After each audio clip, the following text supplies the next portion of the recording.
அதிமுகவுடைய வரக்கூடிய மக்களவை தேர்தலுக்கான விண்ணப்பித்தவர்களுக்கான நேர்காணல் என்பது அஇஅதிமுக சார்பிலிருந்து தேதி அறிவிக்கப்பட்டிருக்கிறது. அதாவது வரக்கூடிய மக்களவை தேர்தலில் அஇஅதிமுக சார்பாக போட்டியிடக்கூடிய விருப்பமனு அளித்தவர்களுக்கான நேர்காணல் தேதி அஇஅதிமுகவால் அறிவிக்கப்பட்டிருக்கிறது. வருகிற 11, 12 ஆகிய 2 தேதிகளில் இந்த நேர்காணல் என்பது அஇஅதிமுகவுடைய தலைமை அலுவலகத்தில் நடைபெற இருக்கிறது.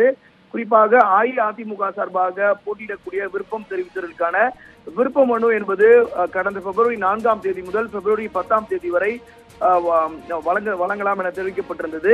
இந்த பிப்ரவரி 4லிருந்து 10ஆம் தேதி வரை 1700 விண்ணப்பங்கள் என்பது அஇஅதிமுக தலைமை அலுவலகத்துக்கு கிடைக்கப்பட்டிருந்தது.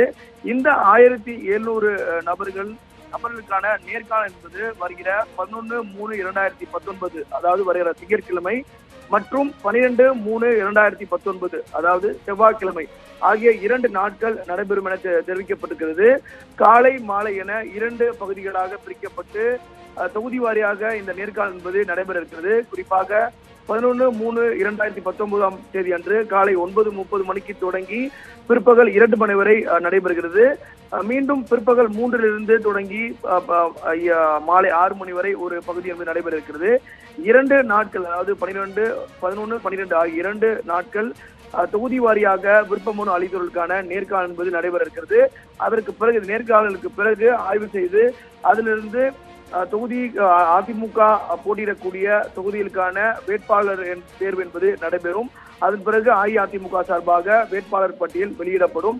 இன்று காலை இந்த தேதி தொடர்பாக இன்று காலை அஇஅதிமுக தலைமை அலுவலகத்தில் ஒருங்கிணைப்பாளர் ஓ பன்னீர்செல்வம், இணை ஒருங்கிணைப்பாளர் எடப்பாடி கே பழனிசாமி, அஇஅதிமுகவுடைய மூத்த நிர்வாகிகள் மற்றும் 3 குழுக்கள் இந்த தேர்தல் பணிகளுக்காக அதிமுகவால் நியமிக்கப்பட்டிருக்கக்கூடிய குழுக்களுடன் இந்த பேச்சுவார்த்தை என்பது ஆலோசனை என்பது காலை நடைபெற்றது. அதன் பிறகு இந்த தேதி உறுதி செய்யப்பட்டு இந்த நேர்காணலுக்கான தேதி இன்றைக்கு அதிகாரப்பூர்வமாக அறிவிக்கப்பட்டிருக்கிறது. எனவே தொகுதி வாரியாக 11 மற்றும் 12 ஆகிய 2 தேதிகளில் நடைபெறக்கூடிய இந்த நேர்காணலில் இந்த விருப்பமனு அளித்தவர்கள் பங்கேற்கலாம். முதலாவதாக அதாவது காலை 9:30 மணிக்கு சேலம் மாவட்டத்திற்கு விண்ணப்பித்தவர்கள் முதலில் எடுத்துக் கொள்ளப்படுவார்கள். அதே போல 12ஆம் தேதி கடைசியாக இறுதியாக தஞ்சாவூர் மாவட்டத்திற்கு விருப்ப மனுக்கள் அளித்தவர்கள் நேர்காணலுக்கு அழைக்கப்படுவார்கள். குறிப்பாக சேலத்தை பொறுத்தவரை அது முதலமைச்சருடைய மாவட்டம்.